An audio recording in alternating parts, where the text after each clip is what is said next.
मेरे सभी साथियों को मेरा नमस्कार, मेरा प्रणाम। मुझे बेहद खुशी है, इतनी सारी महिलाएं आज इस कार्यक्रम में आई हुई हैं। सब लोगों को मेरा सादर प्रणाम। एक बार जोर से सब लोग बोलेंगे, जय भीम, जय भीम। आज मैं समझता हूं कि इस देश नहीं, पूरी दुनिया के एक बहुत बड़े महापुरुष के महापरिनिर्वाण दिवस के अवसर पे हम लोग एकत्रित हुए हैं। हम पूरे दिल से उनको अपनी श्रद्धांजलि अर्पित करते हैं और उनसे हर कदम पे हमें गाइड करें, ऐसा उनसे हम आशीर्वाद मांगते हैं। मैं उन्हें महापुरुष क्यों कह रहा हूं? मैं उनके जीवन के कुछ किस्से आप लोगों को सुनाना चाहूंगा।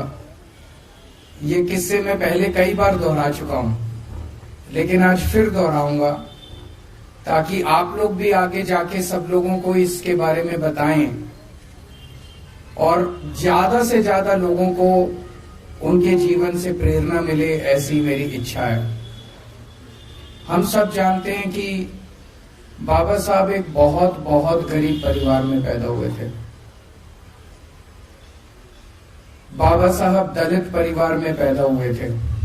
उनके घर में खाने को भी नहीं था, 3 टाइम की रोटी भी नहीं मिलती थी। बहुत ज्यादा गरीब थे। छुआछूत इतनी ज्यादा थी उन दिनों में, इतनी ज्यादा थी कि स्कूल जाते थे, अपनी टाट अपने साथ लेके जाया करते थे। क्लास में उनको घुसने नहीं दिया जाता था, उनको बाहर बैठा दिया जाता था। तो आप सोच के देखो, इमेजिन करो कि अंदर क्लास चल रही है, टीचर अंदर क्लास में पढ़ा रहा है और बाहर एक बच्चा बैठा है जो अंदर टीचर पढ़ा रहा है उसको बाहर बैठ के सुन रहा है। इस तरह से उन्होंने अपनी प्रारंभिक शिक्षा पूरी की। उनको पानी भी, उस घड़े से पानी नहीं पीने दिया जाता था जो घड़ा बाकी बच्चों के लिए होता था। इस तरह से करते करते उन्होंने अपनी प्रारंभिक शिक्षा पूरी की। उन्होंने स्कूल की शिक्षा पूरी की, कॉलेज की शिक्षा पूरी की। उसके बाद 1913 में वो अमेरिका में कोलंबिया यूनिवर्सिटी में पढ़ने चले गए। कोलंबिया यूनिवर्सिटी दुनिया की आज के टाइम पे भी दुनिया की सबसे बड़ी यूनिवर्सिटीज में मानी जाती है। कोलंबिया यूनिवर्सिटी में आज भी एडमिशन लेना नामुमकिन सा है। हमारे अपने बच्चे, आप सब लोग जितने यहाँ बैठे हैं, कई मंत्री बैठे हैं, कई एमएलए बैठे हैं, कई आम आदमी पार्टी के ऑफिस बेरर्स बैठे हैं, राज्यसभा मेंबर बैठे हैं। आप लोगों के भी बच्चे अगर आज कोलंबिया यूनिवर्सिटी में एडमिशन लेना चाहें, आसान काम नहीं है, बहुत मुश्किल काम है। तो आप सोच सकते हो कि कितने इंटेलिजेंट रहे होंगे वो, कितने प्रतिभाशाली रहे होंगे वो, कि 1913 में उनको कोलंबिया यूनिवर्सिटी में एडमिशन मिला। पहली बात मैं ये सोचता हूं, एडमिशन कैसे मिला? आज अगर आपको अमेरिका, फ्रांस, जापान, इटली किसी यूनिवर्सिटी में एडमिशन लेना हो, आप क्या करते हो? गूगल पे जाते हो, सर्च मारते हो, उसका फॉर्म डाउनलोड करते हो, फिर फॉर्म भरते हो, फॉर्म अप्लाई कर देते हो। उन दिनों में तो गूगल भी नहीं होता था, उन दिनों में तो कुछ भी नहीं था, इंटरनेट भी नहीं था। मैं ये सोच रहा था कि एक इतना गरीब बच्चा, एक पिछड़े गांव का रहने वाला बच्चा, उसको बताया किसने कि कोई कोलंबिया यूनिवर्सिटी भी होती है, कोई अमेरिका भी होता है देश, कोई कोलंबिया यूनिवर्सिटी भी होती है। उस कोलंबिया यूनिवर्सिटी में ऐसे फॉर्म मिलता है, यहां से फॉर्म मिलता है। किसने बताया होगा उनको? खैर, उनको कोलंबिया यूनिवर्सिटी में एडमिशन मिला, वहां से उन्होंने पीएचडी करी। पर वो पढ़ाई को इतना ज्यादा तवज्जो देते थे, इतना तवज्जो देते थे कि उनका एक पीएचडी से मन नहीं भरा। फिर उन्होंने दूसरी पीएचडी के लिए अप्लाई करा। कहां करा? लंदन स्कूल ऑफ इकोनॉमिक्स में। लंदन स्कूल ऑफ इकोनॉमिक्स में तो इम्पॉसिबल है एडमिशन लेना, इतना मुश्किल है एडमिशन लेना, आज की डेट में भी इतना मुश्किल है एडमिशन लेना। उनको लंदन स्कूल ऑफ इकोनॉमिक्स में एडमिशन मिला, वहां वो पढ़ने के लिए गए।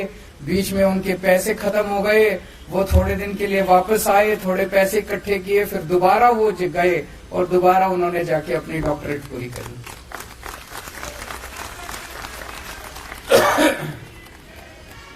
उन्होंने बहुत ज्यादा शिक्षा को महत्व दिया, बहुत ज्यादा। मैं तो कई बार ये सोचता हूं कि वो टाइम के पहले, हमारे देश का दुर्भाग्य है कि टाइम के पहले हम लोगों को छोड़ के चले गए। अगर 10 साल और रह जाते, वो 15 साल और रह जाते, मैं समझता हूं कि अपने जीते जी वो देश के सारे सरकारी स्कूल ठीक कर जाते।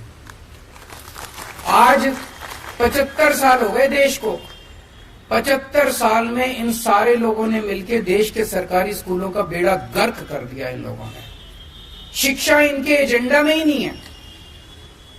कोई पार्टी नहीं चाहती कि देश के बच्चों को, गरीब बच्चों को शिक्षा मिले। अकेला वो शख्स, मैं उठा के देखता हूं इतिहास, पूरे इतिहास में आजादी ने बहुत बड़े बड़े सूरमा पैदा किए, अकेला वो शख्स है जिसने शिक्षा को महत्व दिया और किसी ने शिक्षा के बारे में बात नहीं करी। क्योंकि उसने भुगता था, उस शख्स ने भुगता था, उसने उस गरीबी से निकल के और उसने इतनी अच्छी शिक्षा प्राप्त की थी। आज भी आप देख लो, इन सारी पार्टियों ने हमारा सारा एजेंडा चोरी कर लिया। सबसे पहले तो हम ही थे, हम जाके कहते थे केजरीवाल की गारंटी, केजरीवाल की गारंटी के कहते थे कि नहीं कहते थे। अब ये वाले भी कह रहे हैं गारंटी, वो वाले भी कह रहे हैं गारंटी। घोषणा पत्र, संकल्प पत्र, मैनिफेस्टो, सारे गारंटी, इसकी गारंटी, उसकी गारंटी, सारे गारंटी दे रहे हैं। सारे फ्री बिजली की बात कर रहे हैं, सारे फ्री इसकी बात कर रहे हैं, उसकी। शिक्षा की बात आज भी कोई नहीं कर रहा। शिक्षा की गारंटी केवल और केवल आम आदमी पार्टी दे सकती है। क्यों?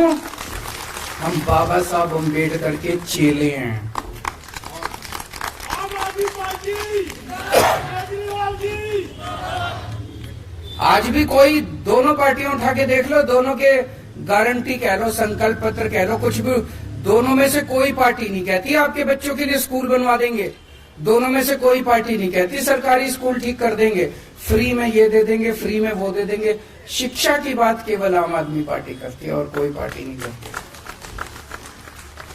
तो शिक्षा के ऊपर आम आदमी पार्टी ने बहुत काम किया है, क्योंकि हमें दिल से लगता है कि हम बहुत आम लोग हैं।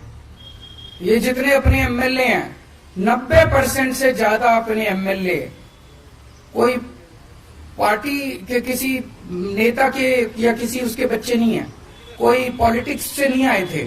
हम सब लोग आम लोग हैं, आम जिंदगी से आए और एक आम आदमी की समस्या को समझते हैं। मेरे पिताजी, मेरी माताजी, मेरे दादाजी, मेरे दादाजी, मेरे नाना जी, मेरी नानी, मेरे मामे, दूर दूर तक मेरी पूरी रिश्तेदारी में कोई पॉलिटिक्स में नहीं है। हम पॉलिटिक्स से नहीं आए। ऐसे ही सारे हमारे एमएलए, हमारे मंत्री हैं जो बहुत आम जनता के उससे आए हैं। हम शिक्षा के महत्व को समझते हैं कि अगर एक परिवार के बच्चे को शिक्षा मिल जाए, उस परिवार की तो वो तो गंगा नहाया हो जाता है। वो परिवार, उसका तो फिर बेड़ा पार हो जाता है, उसकी गरीबी भी दूर हो जाती है, उसकी कई समस्याएं दूर हो जाती है। और अगर किसी परिवार के बच्चे को शिक्षा ना मिले तो आने वाली पीढ़ी दर पीढ़ी वो पिछड़ा ही रहता है, वो आगे नहीं बढ़ पाता। तो शिक्षा सबसे जरूरी है, ऐसा हम लोगों को वो है। तो सबसे ज्यादा हम लोगों ने शिक्षा पे जोर दिया। और जितना मैं सोचना, मुझे लगता है कि जानबूझ के इस देश के अंदर 75 साल जानबूझ के लोगों को अशिक्षित रखा गया।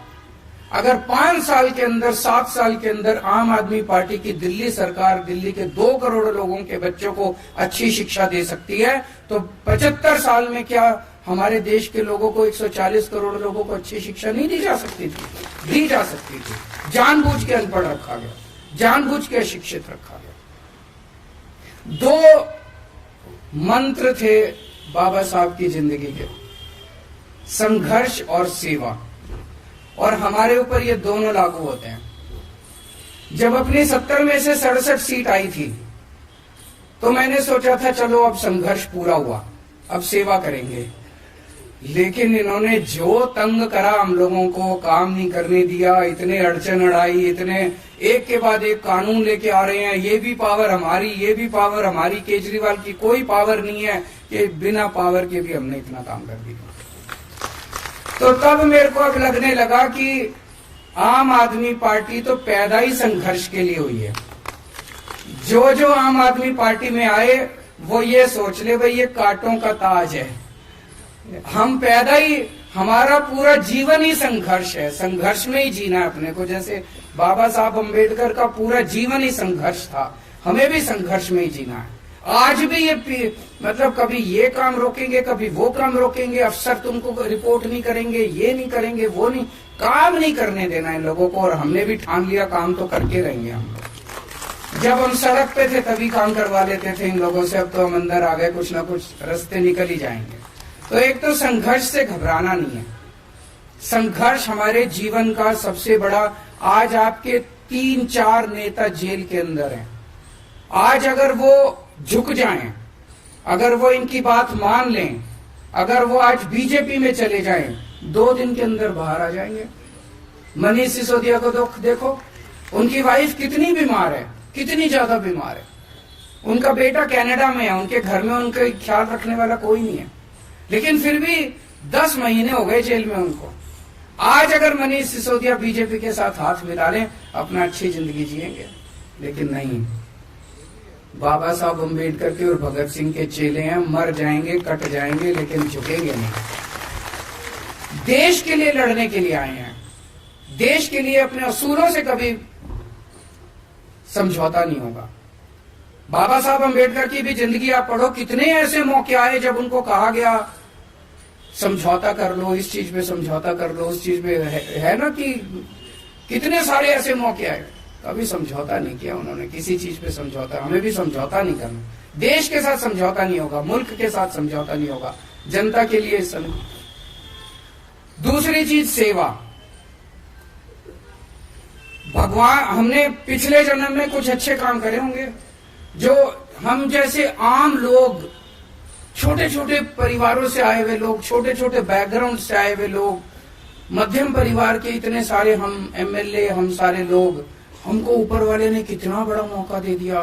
कोई एमएलए बन गया, कोई मंत्री बन गया, कोई मुख्यमंत्री बन गया। इसको हमें एक अवसर के रूप में देखना है कि ऊपर वाले ने अवसर दिया है। ऊपर वाला हर एक किसी को ऊपर वाला पैसे दे देता है, किसी को ऊपर वाला सत्ता दे देता है, किसी को ऊपर वाला कुछ दे देता है। लेकिन अगर उसको घमंड हो जाए, अहंकार हो जाए कि ये मेरे को तो मेरी वजह से मिला और मैं पता नहीं कितना हूं, बस खत्म है वो आदमी। हमें ये सोचना है कि ये भगवान ने हमें दूसरों की सेवा करने के लिए सत्ता दी है, भोगने के लिए सत्ता नहीं दी। तो इस सत्ता को हमें सेवा के लिए इस्तेमाल करना। जितनी भी बहुत अड़चने हैं, मेरे पास कई एमएलए आते हैं, जी ये काम नहीं हो रहा, वो काम नहीं हो रहा, बहुत अड़चने आएंगी, सारे कोशिश करेंगे। आपसे आज ये आपके काम में अड़चन क्यों डाल रहे हैं? आज अगर आप सक्सेसफुल नहीं होते, सफल नहीं होते, कोई अड़चने नहीं आती। आज अगर आप स्कूलों का काम नहीं करते, अस्पतालों का काम नहीं करते, महिलाओं का सफर फ्री नहीं करते, बिजली फ्री नहीं करते, पानी फ्री नहीं करते, तीर्थ यात्रा फ्री नहीं करते, कोई अड़चन डालने वाला नहीं था। अगली बार दिल्ली हार जाते, उनको पता था, उनको पता है दिल्ली अब आपसे कोई नहीं छीन सकता। दिल्ली के लोग आपसे बहुत प्यार करते हैं, दिल्ली के लोग आपको छोड़ने वाले नहीं है, इसीलिए वो छीनने के लिए अड़चन तो डालेंगे।